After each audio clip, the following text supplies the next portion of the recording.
Good morning, Hero Wars fans. In this video, I'm going to tell you a story that I hope you will find helpful when you interrupt your hero's training.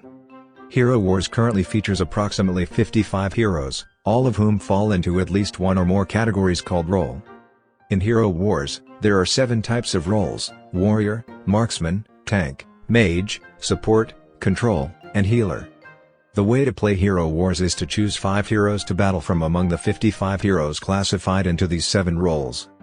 I will talk about heroes with less than 40,000 power.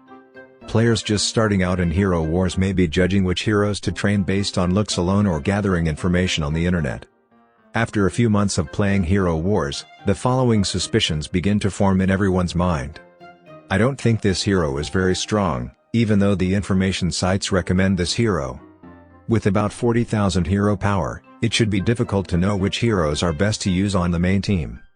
Astaroth with blue equipment and Kark with less than 30,000 power will be defeated quickly, so heroes such as Galahad, Maya, and Ishmael perform better in tower attacks in the early days of the game in most cases. Most heroes with 40,000 power have purple equipment +3 or less, so if we can cut our losses on the no-good heroes here, the loss of resources should be negligible. Rest assured that the loss of resources is as shallow as a grace. Let's talk about 60,000 power heroes. When the power of any hero exceeds 60,000, you will begin to feel the characteristics of that hero in battle. What this means is that a hero whose role is that of a tank, once his power reaches 60,000, will begin to be strong enough to shield the team and withstand the attacks of the opponent.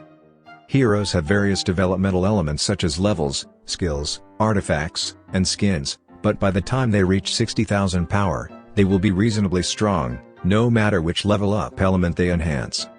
Once a hero is raised to 60,000 power, he or she will be able to fight in the Grand Arena as a third force, and at this point you can decide whether or not to take the next step in that hero's development. The 60,000 power hero is in the process of equipping himself with some orange equipment, so this is the time to turn back. More and more valuable skin stones will be invested in hero. Don't worry, this is the right time to cut your losses on a deeply wounded but still developing hero. Let me tell you about an 80,000 power hero. Now, once the hero's power exceeds 60,000, the next major milestone is 80,000 power. Once grown to this point, the hero's characteristics surface prominently on the defensive side of the field.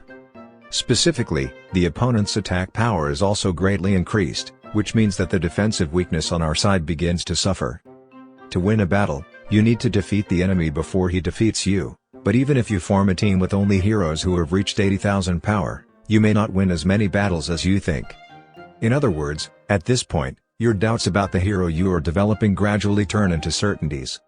A hero with 80,000 power is already at the stage where several different level up factors have reached their maximum, but if you are not winning as much as you would like in battle, it is most likely that your team composition is extremely poor. Up to this stage, we have spent a great deal of time and money cost in training individual heroes, but at the 80,000 power milestone, it is time for heroes to stand out within the main team who can say, by all accounts, your training was a waste. Heroes who receive a slightly lower rating will spend the rest of their lives in the Grand Arena as second or third stringers, but even if they spend the rest of their lives in the Grand Arena, they can continue to develop little by little with the extra resources provided by the game users. However, if a hero is completely abandoned, he or she will be stripped of all elements of the gift by that game user and will be ignored forever. At this milestone of 80,000 power for a hero, only those heroes who meet the expectations of game users can have their training continued to the maximum power. A hero with 80,000 power should already be equipped with about orange +3. I know it's nauseating and frustrating, but if we don't back off here, we're in serious trouble, okay? You don't want to see a red-equipped clunker of a hero, do you? I'll talk about the main team's approach.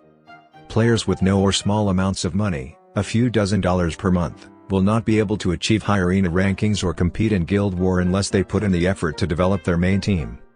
Even low-budget players can become key members of a guild if they build a solid team composition from the beginning of the game. If you want to avoid getting stuck in choosing a team composition, a better approach would be to choose a hero for your main team from the top 50 heroes in the arena rankings.